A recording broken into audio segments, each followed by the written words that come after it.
الحمد لله رب العالمين والعاقبة للمتقين والصلاة والسلام على سيد الأنبياء والمرسلين وعلى آله وأصحابه وأولياء أمته أجمعين. أما بعد فأعوذ بالله من الشيطان الرجيم. بسم الله الرحمن الرحيم. لقد من الله عليهم إذ بعث فيهم رسولا. صدق الله المولانا العظيم وصدق رسوله النبي الكريم ونحن على ذلك لمن الشاهدين والشاكرين والحمد لله رب العالمين.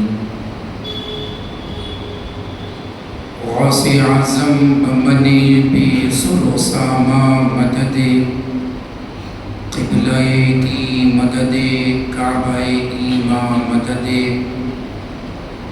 بگرداب بلا افتاد کشتی ضعیفان شکستہ رات پشتی بحق خواجہ عثمان ہارون مدد کن یا معین الدین چشتی مدد کن یا معین الدین چشتی مدد کن یا معین الدین چشتی مدد کن یا سیدنا اکبر علی شاہ بابا جان قلندر مدد کن یا سیدنا امیر اللہ اسمین باجہ قادری قلندر.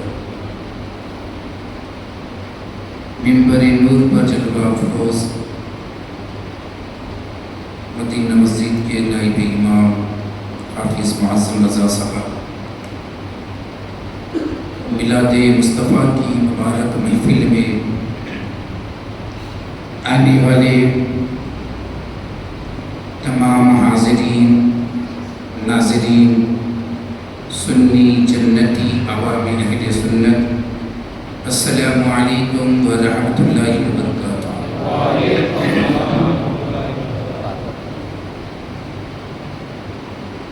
الحمدللہ اللہ کا احسان ہے، شکر ہے کہ اس نے ہم سب کو اپنے محبوب کی یہ پیاری مبارک نورانی عرفانی حقانی ایمانی فیضانی یہ محفل میں بیٹھنے کی سعادت عطا فرمائی. آج کی ہماری جو یہ محفل ہے یہ 7ویں محفل ہے. کل آپ نے مدینہ مسجد کے خطیب امام سے اصلاح معاشرہ کے بارے میں گفتگو سماعت فرمائی ہے. آج فقیر قادری برکات میلاد مصطفیٰ کے اوپر میں انشاءاللہ کچھ لب کشائی کرے گا. اللہ مجھے حق کہنے اور آپ سب کو حق سننے اور ہم سب کو حق پر عمل کرنے کی توفیق و رفیق عطا فرمائے. آج میرا بھی دل چاہ رہا ہے کہ 2 شعر میں تھوڑا ترنم سے پڑھ لوں. 2 شعر میری آواز تو ایسی نہیں ہے لیکن ان کی بارگاہ میں پڑھ رہا ہوں جو نہ آواز کو دیکھتے گئے، نہ ترنم کو دیکھتے گئے، نہ سر کو دیکھتے گئے، نہ تال کو دیکھتے گئے، بلکہ وہ پڑھنے والے کی عقیدت کو دیکھتے گئے. سبحان اللہ. اس دربار میں پڑھتے گئے کہ جس کے بارے میں کسی نے کہا تھا نہ صورت دیکھی جاتی ہے نہ سیرت دیکھی جاتی ہے، وہاں تو بس مانگنے والے کی نیت دیکھی جاتی ہے. میں چند 2 اشعار سے 2 شعر.